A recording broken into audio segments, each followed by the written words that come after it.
Vamos a hacer una recopilación de todo lo visto a lo largo del curso. Si tienen alguna duda, por favor, me lo indican.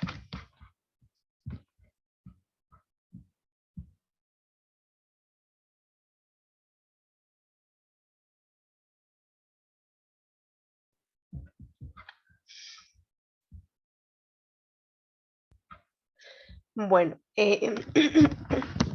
como ustedes saben, este es el nivel básico del curso.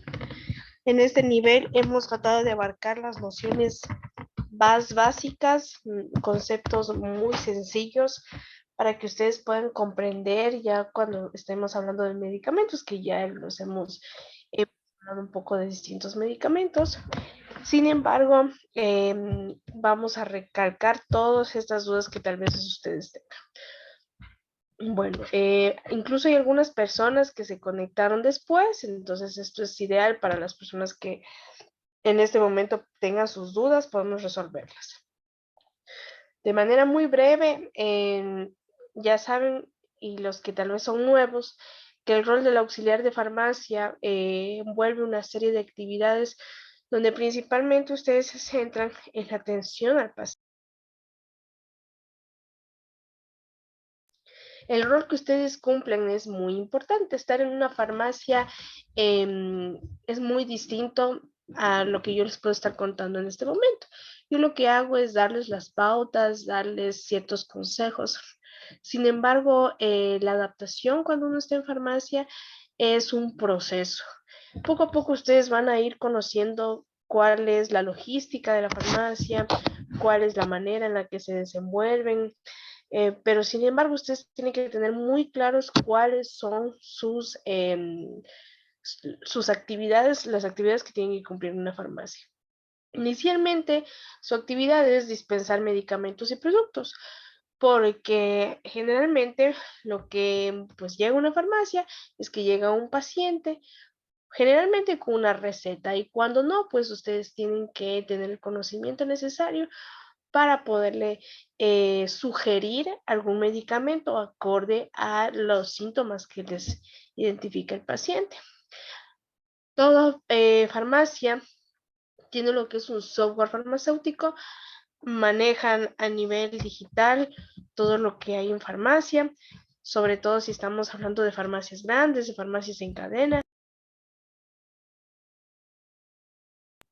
Poquísimas farmacias no tienen digitalización del stock de la farmacia. Entonces ustedes con conocimientos básicos de computación pueden manejar este softwares que generalmente los tienen todas las farmacias.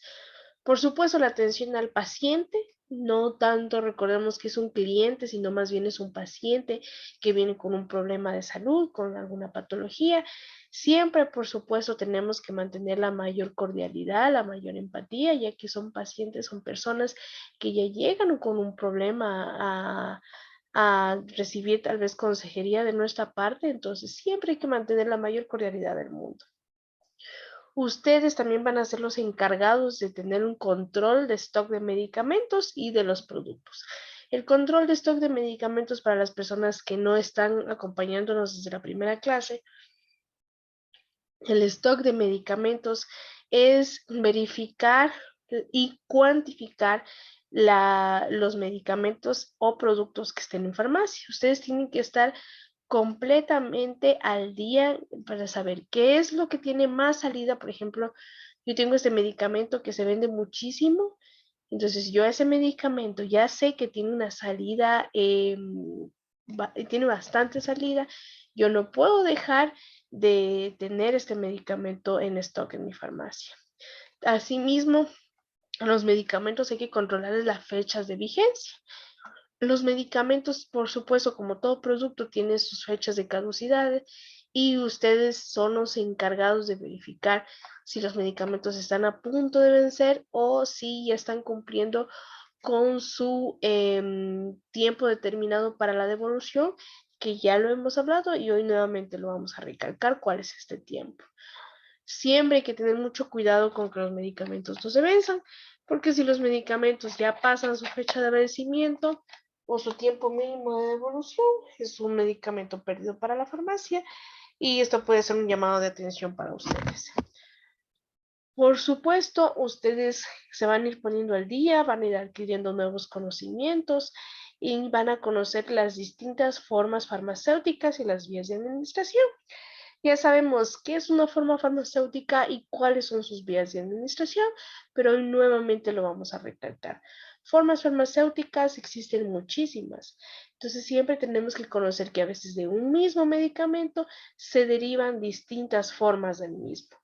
Y por supuesto, cada forma farmacéutica está correlacionada con las vías de administración que está adecuada a cada uno. Otra actividad es saber cuál es el almacenamiento correcto de los medicamentos. Los medicamentos no solamente se ponen en la percha porque así se los ve más bonitos, porque por estos colores tal vez yo quiero mantener un orden, no. Siempre hay que tener un almacenamiento correcto, tanto a temperatura ambiental, a temperatura de congelación, acorde a lo que nos diga la etiqueta del medicamento.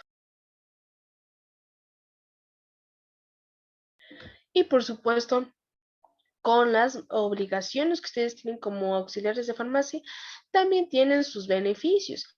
Generalmente en farmacias independientes, en farmacias comunitarias de cadenas grandes, siempre les dan una motivación, que ustedes por a mayor venta de ciertos productos, al ustedes generar ofertas de ciertos productos y si existe una buena salida del mismo, ustedes van a recibir a veces bonos, dependiendo de cómo esté legislado en cada farmacia. Entonces, estos son beneficios que ustedes obtienen al tener una mejor producción a nivel de farmacia. Estos son el rol que ustedes tienen que tener en una farmacia. Pero también debemos de saber cuáles son conceptos básicos para entender lo que es una dispensación correcta.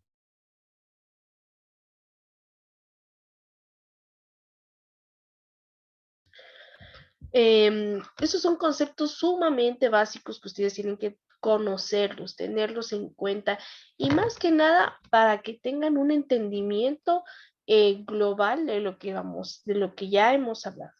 ¿Qué es un principio activo? Básicamente el principio activo es la sustancia activa, es la sustancia química que tiene propiedades biológicas para aplicaciones terapéuticas. ¿Ya? Entonces el principio activo, como ustedes ven en esta cajita, el nombre comercial es el que está en rojo, en letra grande, y el principio activo generalmente está en letras pequeñitas.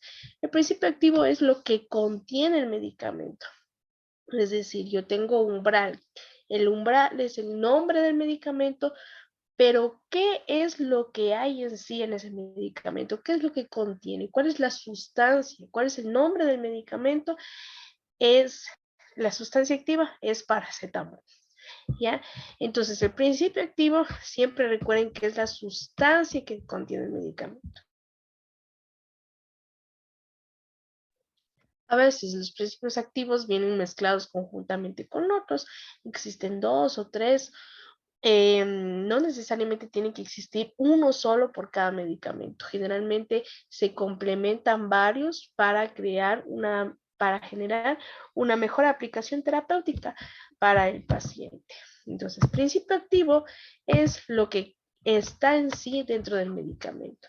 Y las formas farmacéuticas que acabamos de tomar ese punto hace unos segundos es básicamente el aspecto físico del medicamento. ¿Qué quiere decir? La forma farmacéutica puede ser en tableta, pueden ser cremas, pueden ser cápsulas, pueden ser jarabes. Entonces, es el aspecto físico del medicamento.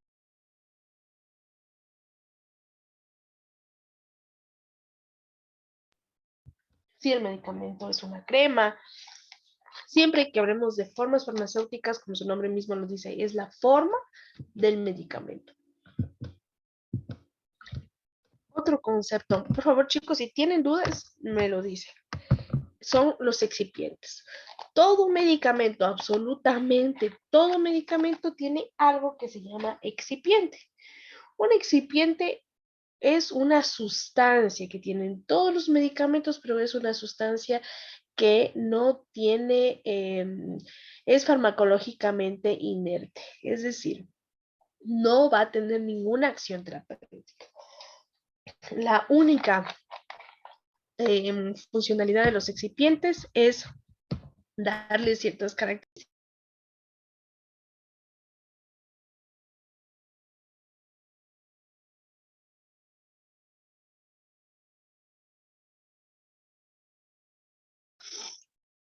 Bueno, es únicamente aportarle características necesarias al medicamento, como darle una mejor presentación, una mejor conservación, para poder tener una mejor administración y absorción del medicamento.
Si me escuchan ahí, creo que se fue el internet por unos minutos. ¿Me confirman, por favor, si me escuchan ahora? Sí, Licen. Listo. Entonces, el excipiente, la única funcionalidad del mismo es darle ciertas características al medicamento. Todos los medicamentos tienen lo que son excipientes. Los excipientes únicamente le ayudan al medicamento a tener un mejor sabor, a tener una mejor absorción. Únicamente le da estas acciones a los medicamentos sin ningún fin terapéutico. Todo esto son conceptos básicos que tienen que tener.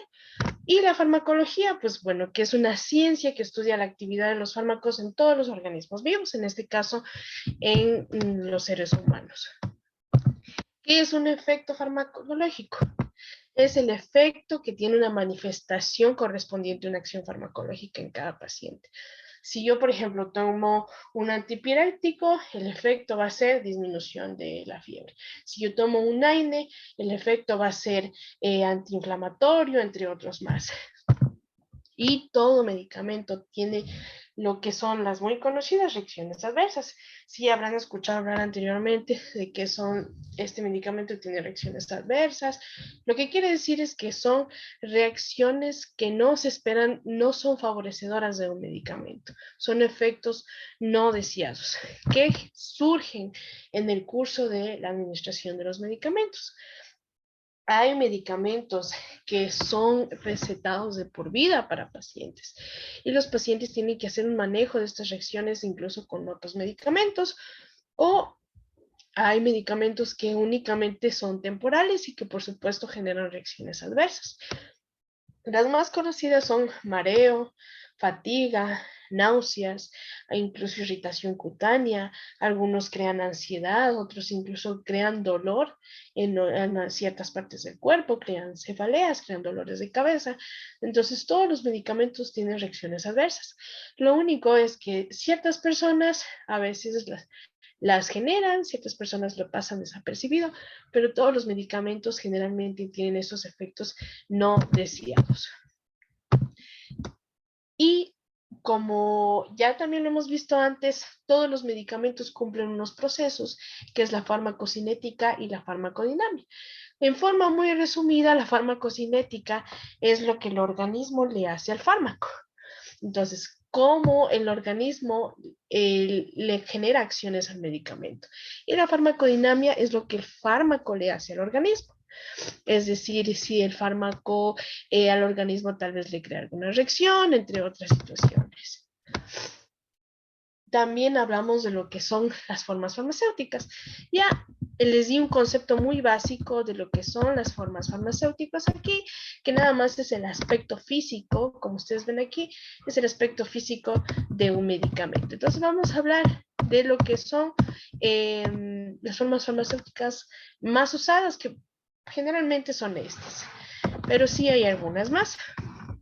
Entonces, la forma farmacéutica siempre está asociada, por supuesto, a su correcta vía de administración.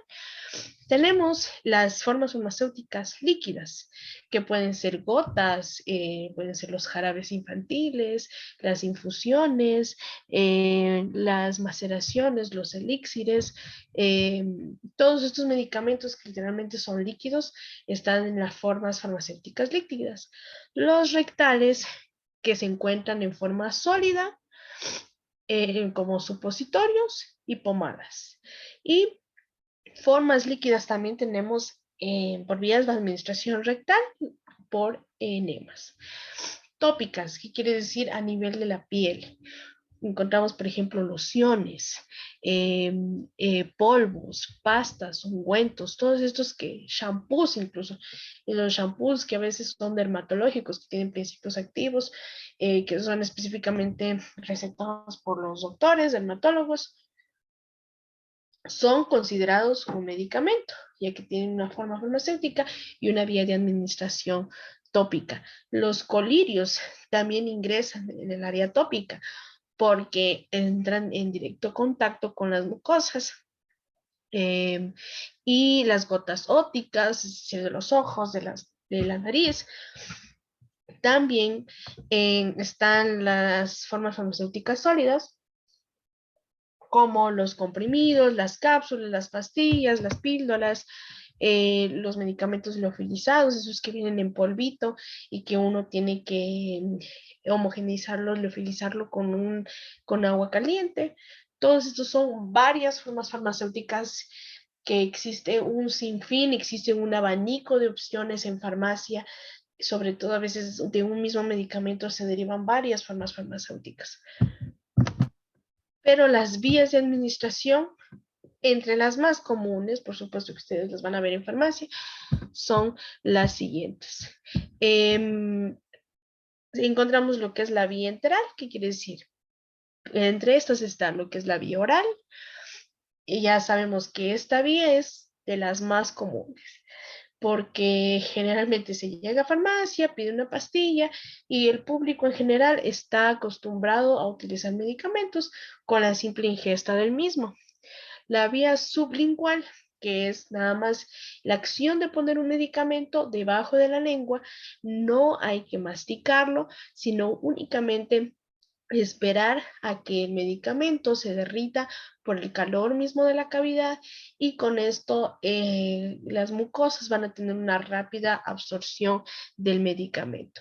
Y la vía rectal, que por supuesto ya saben que es en la región anatómica a nivel del ano, el ingreso de este y el calor mismo de esta cavidad también provoca que se derrita este medicamento, que generalmente suelen ser los supositorios, para que puedan generar su acción farmacológica.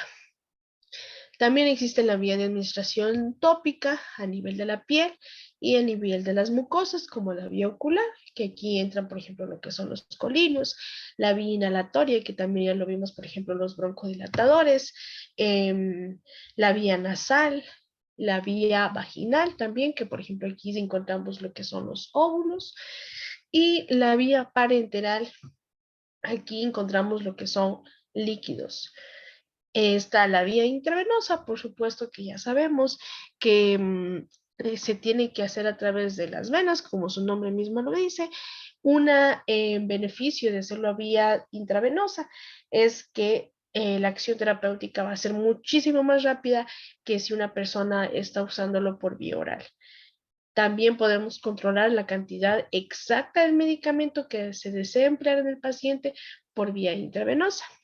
Vía subcutánea, que tiene que realizarse, el medicamento se inyecta debajo de la piel, y la vía intramuscular, que va directamente al músculo. La desventaja es que, en cambio, en vía intramuscular a veces no puede ser usada en grandes cantidades, pero la intravenosa sí. Entonces, sobre todo, también otra ventaja es que hay pacientes que no pueden ser administrados por vía oral, pacientes que también no tienen el reflejo de deglución, pacientes que tal vez tienen algún trastorno alimenticio y que en el que entonces tienen demasiado vómito y no reciben nada por vía oral, es necesario ingresar por vía intravenosa. Entonces, estas son ventajas que también nosotros tenemos frente a otras vías. Por supuesto, todo medicamento tiene que ser usado el medicamento correcto, en el paciente correcto, en la dosis, la hora correcta y por supuesto escoger la vía de administración correcta. Alergias del paciente también es importante, pero esto va un poco más al área hospitalaria cuando ya son las personas que se encargan de administrarlo. Ustedes no lo van a administrar al paciente, sino recordemos que sus actividades están en dispensar y de vez en cuando brindar consejería al mismo. Entonces, envases farmacéuticas. Ya vimos qué son las formas farmacéuticas, cuáles son sus correctas vías de administración. Sin embargo, todas estas formas farmacéuticas, todos estos medicamentos se envasan. Siempre, entonces, debemos saber un nombre correcto de estos envases. La contención es una de las primeras funciones de estos medicamentos.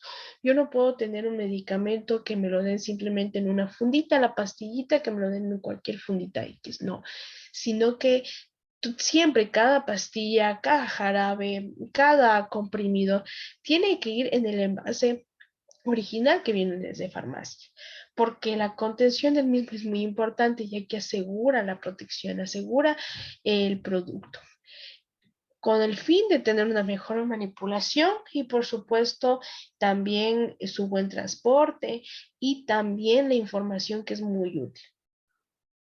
Si a mí me dan una pastillita en la mano, si me dan la pastillita en una fundita, yo no sé cuál es el nombre de esa pastilla, yo no sé a qué medicamento corresponde, cuál es la concentración del medicamento. Entonces, siempre estos envases nos dan una información útil, ya sea con respecto a la conservación, ya sea con respecto a la concentración.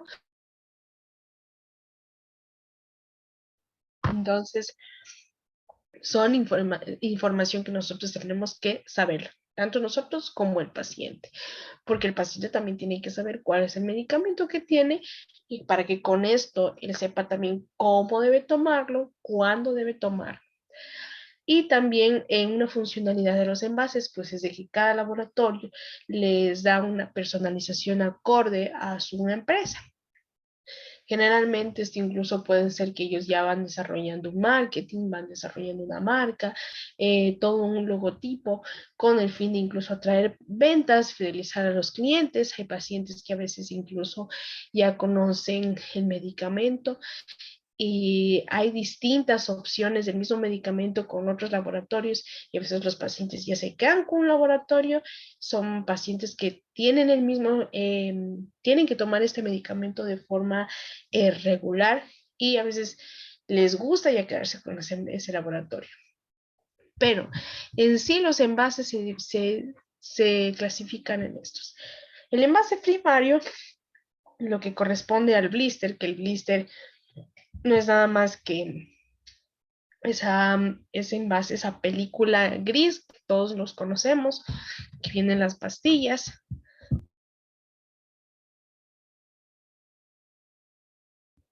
Eso se conoce como un blister. Ese plastiquito que las recubre a las tabletas se conoce como blister. Y el blister siempre va en el envase secundario, es decir, la cajita. Si estamos hablando de un jarabe, por ejemplo, el envase primario sería el recipiente, el frasquito que nosotros le decimos, y el envase secundario va a ser la caja o el estuche del mismo. Si estamos hablando de un colirio, el envase primario sería, por ejemplo, el frasquito pequeño y el envase secundario sería la cajita. Si estamos hablando, por ejemplo, de un óvulo, ¿cuál sería el envase primario y cuál sería el envase secundario? ¿Alguien me puede decir? De óvulos vaginales, por ejemplo. ¿Alguien, chicos? ¿Qué piensan ustedes? Buenas noches, sería el blister. Hola. ¿Y ¿Y el envase secundario? sería la cajita? Excelente, exacto. Siempre el envase primario va a ser el que entre en primer contacto con el medicamento puro, digamos. Y una vez que ya sabemos el envase secundario, pues ya se van poniendo en envases de agrupación, que esto ya va a nivel de distribuidoras. Siempre los ponen en fajo, los fajos los ponen en caja y los cajas los agrupan en pares muy grandes, que esto ya viene directamente de los laboratorios y los laboratorios los derivan a las distribuidoras. Y ustedes a nivel de farmacia van a recibir el medicamento directo de las distribuidoras. ¿Ok? Entonces, estos son los envases farmacéuticos. Pero ustedes también tienen que saber cuáles son las características que tienen que tener todo medicamento. En nuestro país, incluso a veces hay que tener mucho cuidado que ingresan bastantes medicamentos de a veces del Perú, a veces, sobre todo del Perú, falsificados. Mucho cuidado. Por supuesto, si ustedes trabajan ya en una farmacia dependiente, una farmacia grande, de cadena, esto muy difícil que les suceda, pero si es una farmacia independiente, una farmacia que nada más tiene una sola sucursal y ustedes son los encargados de verificar esto, tienen que tener muchísimo cuidado. Todo medicamento, por supuesto, tiene que tener su nombre comercial y su principio activo. En el caso de que sean medicamentos genéricos, vamos a encontrar el principio activo en un nombre grande y debajo de este va a haber unas letras, sobre todo que a veces se ponen en negrita, que dicen medicamento genérico. También tienen que tener lo que es el medicamento, las características del medicamento, el laboratorio, es decir, cuál es el laboratorio que se encarga de la producción de este medicamento, que puede ser Pfizer, Novartis, Pharma, existen muchísimos laboratorios. La formulación, siempre todo medicamento, recuerden que el paciente y ustedes y todo el público en general tiene derecho y los laboratorios tienen la obligación de poner cuál es la formulación de cada medicamento. Si en este medicamento, en cada pastilla contiene cuál principio activo, en qué cantidad. Siempre también van a ver los datos legales, por ejemplo, cuál es el laboratorio, cuál es su ubicación, también los permisos legales que suelen tener dependiendo de cada país, y a veces son nacionales y a veces son internacionales. Esto siempre tiene que estar constando en el envase secundario. Algunos de estos datos también están en el primario, pero hay otros que únicamente están en el secundario, como por ejemplo el código de barra. El código de barra siempre está en todo envase secundario. La presentación también Nos tiene que decir, este de aquí es un polvo para preparar, es un polvo para liofilizar, son comprimidos, son cápsulas y las condiciones de conservación y almacenamiento. Si se dan cuenta, aquí nos dice el producto sin reconstituir se tiene que conservar a una temperatura inferior a, bueno, aquí no nos dice la temperatura porque se ha cortado, pero ya una vez reconstituido, es decir, una vez que ya se le ha puesto el agua caliente, ya se ha homogenizado el producto, tiene que conservarse durante 5 días a temperaturas menores a 30 grados, es decir, puede mantenerse a una temperatura ambiente. No hay que congelar.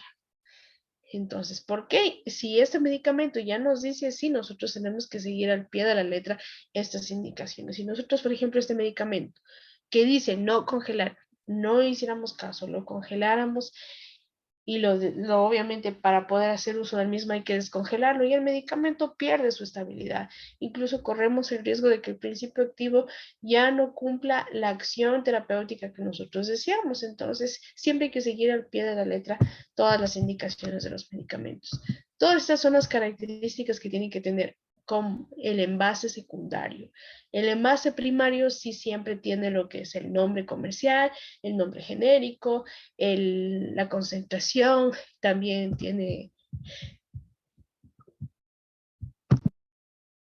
también tiene la estabilidad del producto, entre otras. Y los medicamentos, que siempre existe esta duda, sobre todo a nivel de los pacientes, es la diferencia entre medicamentos genéricos y los medicamentos comerciales.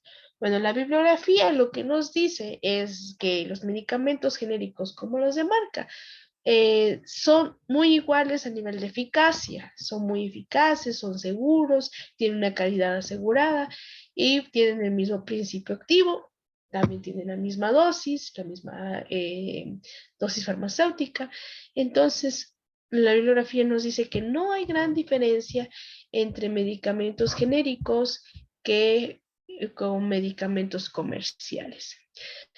Lo que nos dice es que únicamente lo que los diferencia lo uno de los otros son los excipientes, pero los excipientes sí generan una gran diferencia en el consumo de los mismos. Recordemos que los medicamentos, para que puedan salir a la venta, tienen que atravesar muchos años de investigación a nivel de los laboratorios. No solamente los laboratorios se encargan de hacer la investigación, sino hacen pruebas con humanos, con animales, in vivo, in vitro, con el fin de desarrollar y comprender cómo actúa este medicamento a nivel del cuerpo humano. Si tal vez genera reacciones adversas muy fuertes, si estas reacciones adversas muy fuertes sobrepasan el beneficio del medicamento en ciertos pacientes. Entonces, medicamento genérico y comercial, la bibliografía nos dice eso. Sin embargo, los excipientes generan un gran cambio. Por eso, las diferencias es de que el precio es una gran diferencia. Si ustedes compran un medicamento genérico, por ejemplo, un antibiótico, hay personas que los medicamentos, los antibióticos genéricos, en realidad no les crean acción alguna o acción muy mínima. ¿Por qué? Porque a veces los excipientes, como ya les dije, les ayudan a tener una mejor estabilidad, les ayudan a que el medicamento llegue a su diana terapéutica de mejor manera.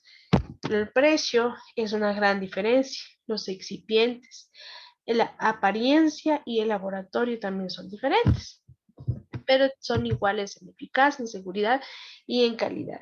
Esto es un tema de discrepancia, es un tema de debate entre los farmacéuticos, ya que hay muchos doctores incluso que no les gusta que, que les den un medicamento genérico. A veces hay pacientes que sí tienen la costumbre de decir, deme ese medicamento, pero en genérico, porque es más barato. Pero hay que tener mucho cuidado, porque hay pacientes que en realidad no les surte efecto ninguno lo que es el genérico. Entonces, la diferencia es el precio, los excipientes, que a veces estos agregados dentro del producto incluso tienen protectores gástricos, que generan una mejor acción del medicamento versus los genéricos. Y una vez que ya nosotros nos encargamos, por ejemplo, ya sabemos los medicamentos, tenemos que saber ciertos procesos que se manejan a nivel de farmacia. Los sistemas PEPS, que nada más acuérdense, primero que expira es el primero que sale. Muy simple como esto. Si el medicamento está más pronto a expirarse, a vencerse, es el medicamento que más pronto tengo que vender. Si tengo una fecha de vencimiento mucho más larga, pues obviamente tengo más tiempo, tengo que alargar el tiempo un poquito más para su venta, con el fin de que los medicamentos que tienen una fecha de creación más reciente, tienen una fecha de caducidad más alargada. Y el sistema PIPS, que es el primero que ingresa, es el primero que sale. Son conceptos que en realidad no solamente se los ocupa a nivel de farmacia, sino también se los ocupa a nivel de supermercados, a nivel de tiendas, a nivel de productos que sean de consumo humano. Y en una farmacia hay que tener delimitado, para que ustedes sepan, también en YouTube, en la plataforma les colgué un video de YouTube, para que ustedes vean cuáles son las áreas que hay en farmacia. Generalmente lo que es la entrada, en la entrada tenemos, por ejemplo, el área donde ustedes se encargan de atenderlo al paciente, de hacer la dispensación, también está un área administrativa, por supuesto, lo que es un área de almacenamiento donde ustedes van a tener los medicamentos, son áreas delimitadas que se encuentran a nivel de nuestra farmacia. Y esto es muy importante. Ustedes tienen sus medicamentos a farmacia.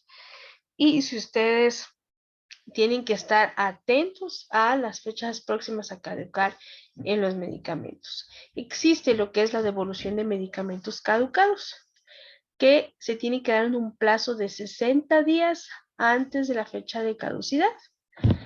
Es decir, si el medicamento prácticamente tiene 2 meses antes de que se caduque para que ustedes lo puedan devolver. ¿Qué quiere decir devolver? Que sus proveedores, a veces los distribuidores de estos medicamentos, ellos tienen la obligación de que si ya tienen como mínimo 60 días antes de su vencimiento, ellos hacen el retiro de estos medicamentos y lo que hacen ellos es un canje, ya sea que estos estén en normal, sin ninguna alteración, estén en su forma comercial completa, ya sea que estén en fracción, que quiere decir que estén como que pastillas sueltas, tiene que tener la caja que contenga un frasco, el bristle completo, entre otros. Siempre ellos tienen la obligación de retirar y canjearlos por una fecha de elaboración mucho más reciente. Si la fecha de elaboración es más reciente, la fecha de caducidad pues va a ser mucho más larga. Y en dispensación tienen que conocer las características y los elementos básicos de una receta, así como conocimos las características básicas de un medicamento, también tenemos que ver una receta.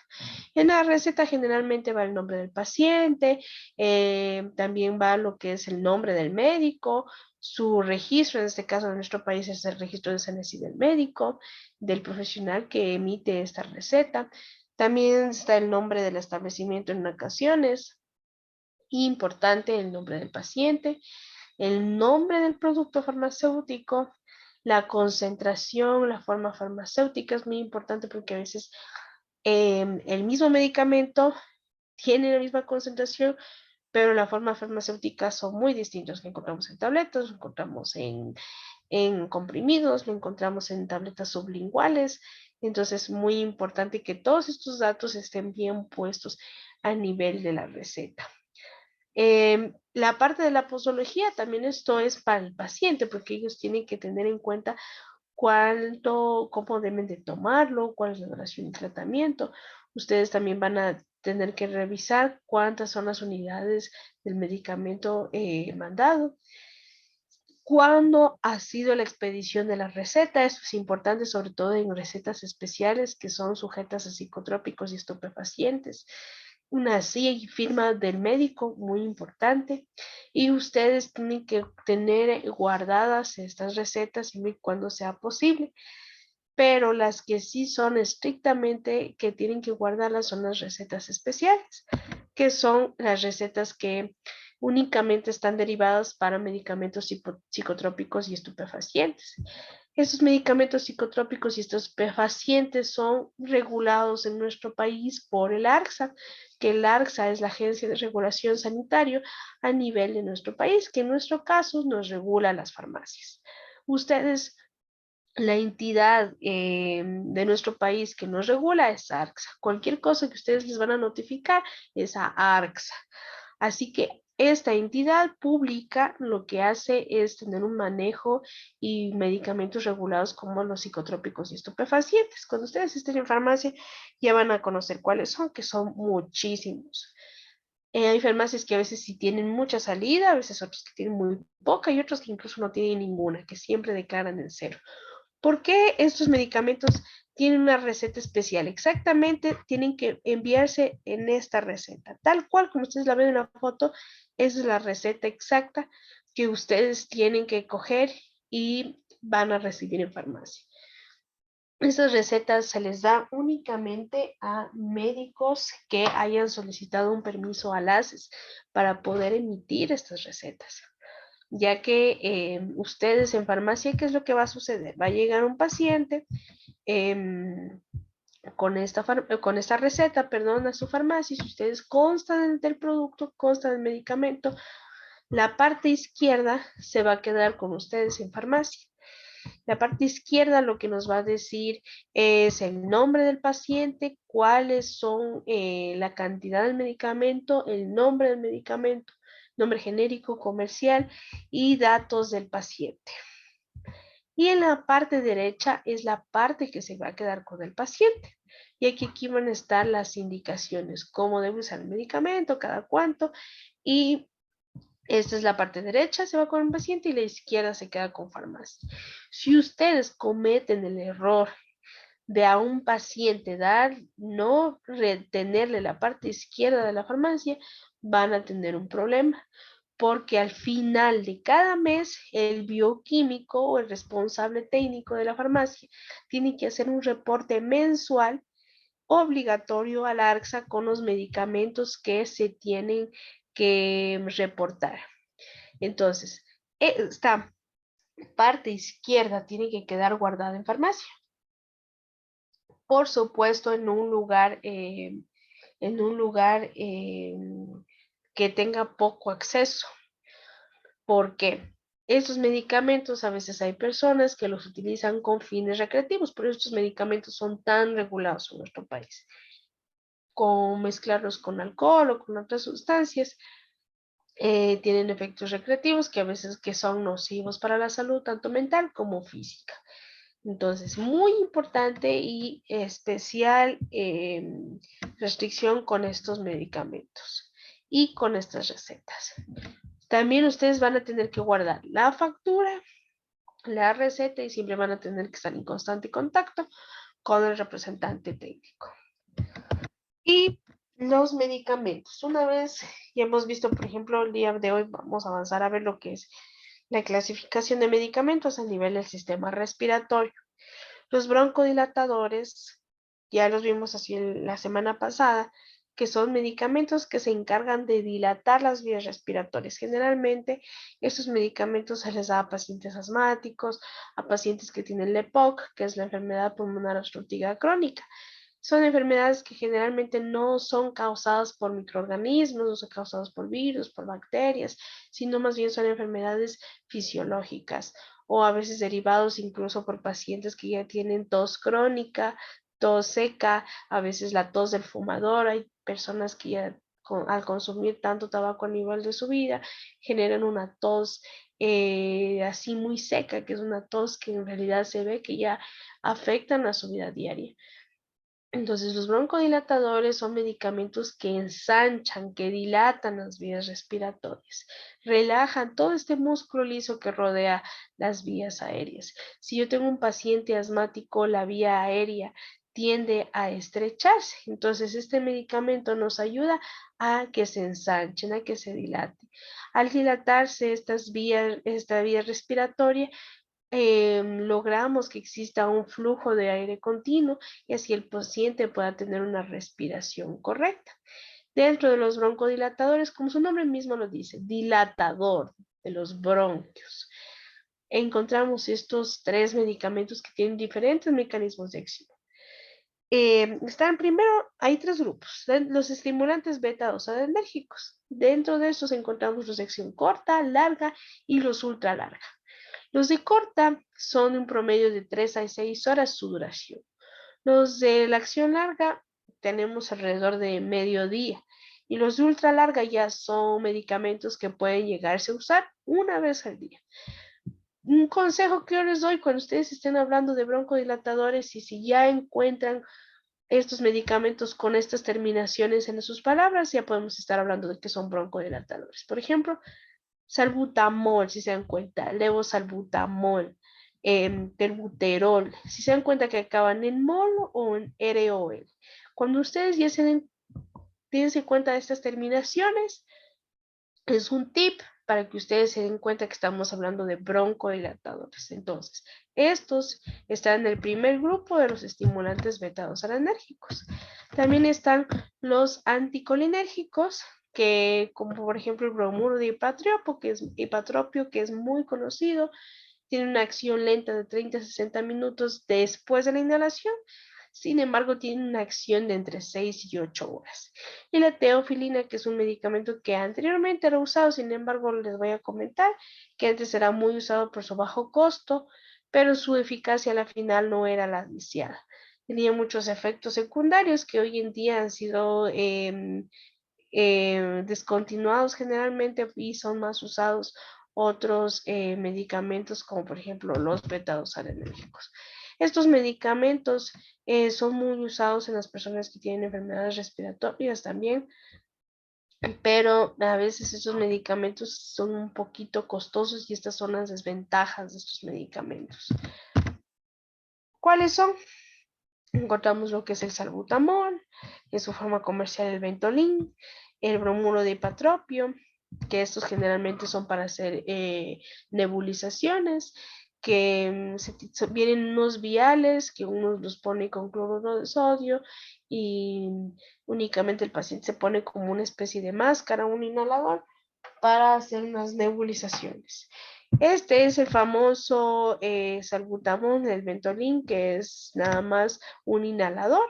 Son los medicamentos más comunes. Hay muchísimos, por supuesto, pero no los vamos a nombrar a todos. También de mucha frecuencia en farmacia estas dudas. Llega una mamita, dice que tiene su hijo, por ejemplo, que tiene bastante tos, que ya va unos 3 días con tos con flema. Existen estos 3 tipos de medicamentos para el sistema respiratorio.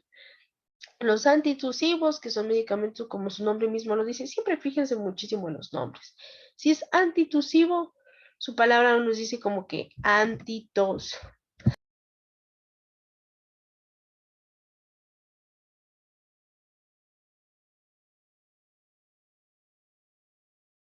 Pero para esto tenemos que tener muy en cuenta lo siguiente. Existe la tos seca y la tos productiva. La tos productiva también es la que se la conoce como tos con flema. Si yo tengo tos seca y no tengo flema, es necesario dar un antitusivo. La tos es un mecanismo de defensa que nuestro organismo tiene. Si una persona tose y tiene flema, la tos está perfecto que tenga la tos, porque lo que se hace es que la tos expulse todas estas flemas a nivel de los pulmones, a nivel de los bronquios. Entonces, si tenemos una tos seca, única y específicamente exclusividad para la tos seca, van los antitusivos. Si yo tengo un paciente que tiene una tos con flema, jamás se le tiene que dar un antitusivo. Se le tiene que dar un expectorante o un mucolítico. Los expectorantes nos ayudan, como su nombre mismo lo dice, nuevamente a expectorar, a expulsar estas flemas.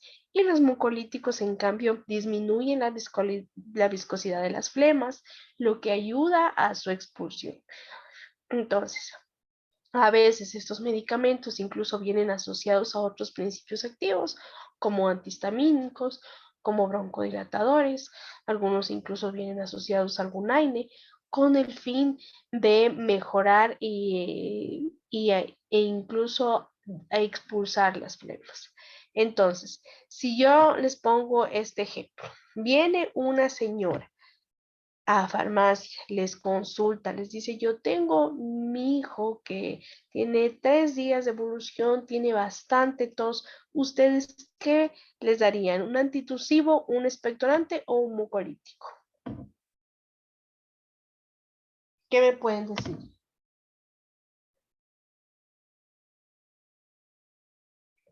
¿Podría repetir la pregunta, mis disculpe? Ok, llega a farmacia una mamita de familia, llega y dice, mire, yo tengo mi hijo, ya tengo 3 días que está tosiendo, tiene bastante flema. ¿Qué le dan? ¿Un antitusivo, un expectorante o un mucolítico? Un expectorante.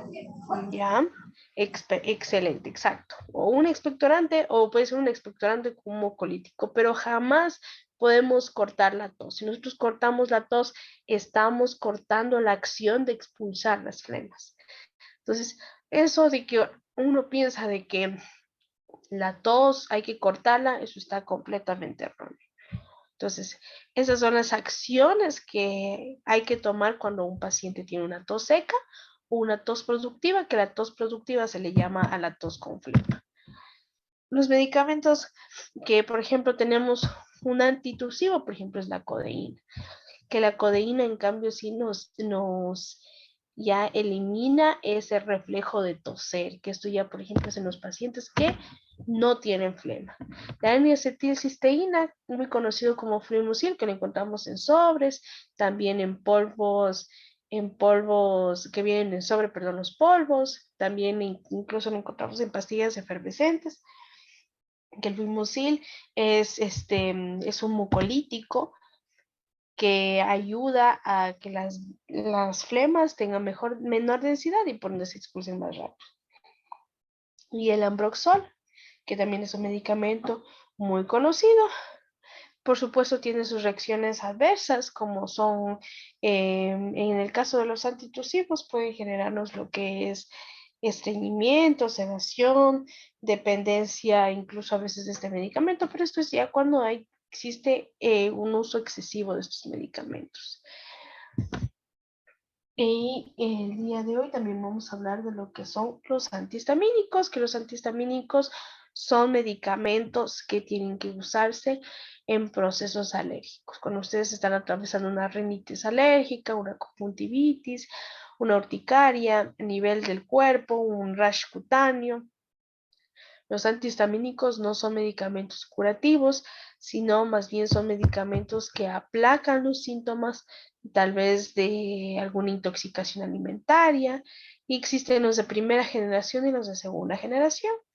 Los de primera generación son los que pasan la barrera hematoencefálica, es decir, ya ingresan al sistema nervioso central y tienen un efecto muy sedante, incluso causa somnolencia.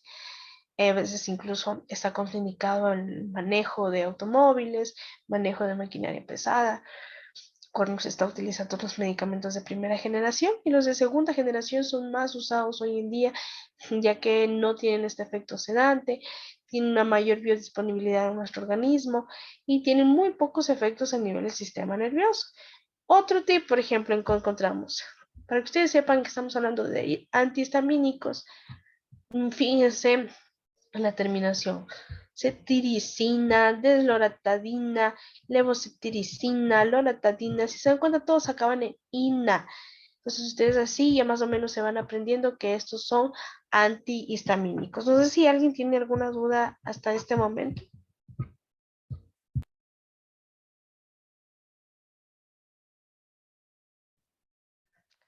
Bien, chicos, el día de hoy vamos a llegar hasta aquí. Mañana vamos a retomar lo que son lo demás, que vamos a hablar de los otros medicamentos. Y vamos a hacer también unos juegos y unas actividades, como ya les dije. Así que este repaso espero que les haya servido. Mañana vamos a completar incluso los demás medicamentos. Si tienen dudas, chicos, en serio, por favor, díganmelos. Es el momento de hacerlos hoy y mañana. Muy importante que ustedes tengan todo muy claro. Y eso, chicos, es todo por hoy. No sé si alguien tiene alguna duda, tal vez. Lisa, yo tengo una duda. Sí, Verá, yo vi un medicamento donde decía el vencimiento, pues decía, digámosle, 2023 del 05, pero no ya. decía el día.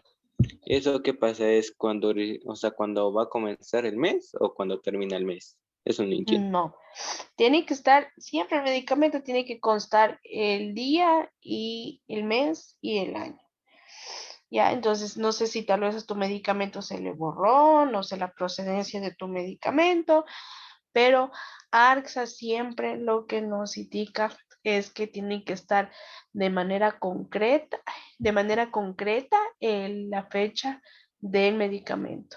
No podemos poner, por ejemplo, solo el mes o solo el mes y no poner el año. Entonces, yo sí te aconsejo que verifiques la procedencia del medicamento. ARXA por reglamento siempre indica que tiene que estar la fecha exacta del medicamento, ¿ok? Listo, Lisa, gracias. Ok. ¿Alguien más, chicos, tal vez tiene alguna otra duda?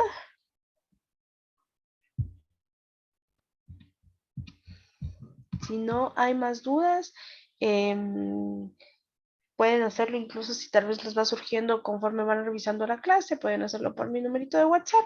Eso sería todo por hoy. Mañana vamos a continuar con otra parte de los medicamentos y vamos a realizar unas actividades, unos juegos y también va a haber una actividad, quiero que hagan un deber. Lo que van a hacer es van a buscar una receta que esté en su casa, van a buscar que tengan los medicamentos, que estén en la receta que ustedes tengan, no importa. Y van a poner cuál es el medicamento, cuál es su principio activo, cuál es su concentración. El día de mañana les voy a colar en la plataforma cuál es el deber exacto con lo que yo les pido. Le van a tomar una fotito y esa foto me la van a describir a la receta, para qué sirve el medicamento y me lo van a enviar por la plataforma misma. Si tienen dudas con respecto al deber o con respecto a los medicamentos que tienen en su receta, ya sea en su forma farmacéutica, su concentración, sus indicaciones, pueden escribirme a mi WhatsApp, no hay ningún problema. El día de mañana les voy a poner en la plataforma las indicaciones exactas del deber, ¿sí? Lice, buenas noches. Disculpe, repítame el deber para mañana. Ok. Bueno, el deber no va a Por ser para favor. mañana. Mañana lo voy a poner, no hay problema. Oh, ya. Le Ok. van a tomar una foto a una receta que ustedes tengan y de esta receta ustedes en un Word o en alguna hoja, como ustedes se les facilite, me van a describir esta receta. Es decir, este medicamento tiene tal forma farmacéutica, tal concentración, su principio activo, su nombre comercial. ¿Para qué me sirve este medicamento? De todos los medicamentos que estén en su receta.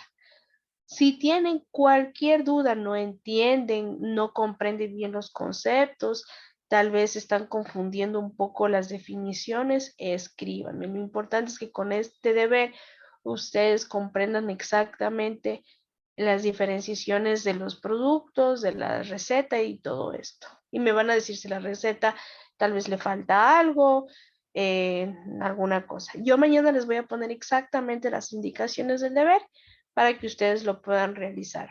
Y si tienen dudas, me escriben nada más a mi WhatsApp, no hay ningún problema. ¿Ok? Entonces, Listo, listo. Muy amable. listo. Gracias. Vayan buscando su recetita y lo mandan igualmente el deber. No lo manden al deber por WhatsApp, sino lo mandan por la plataforma, ya que yo tengo que calificar por la plataforma. Las dudas, sí, al WhatsApp. Si tienen algún otro comentario, me lo dicen. Si no, eso sería todo por hoy. Mañana nos conectamos, por favor, chicos. Dudas, comentarios mañana y actividades el día de mañana también que vamos a hacer. Unos pequeños juegos. Eso sería todo por hoy, chicos. Muchísimas gracias y buenas noches con todos. Buenas noches, Luisa. Buenas noches, chicos. Hasta mañana, Licen, gracias. Hasta mañana.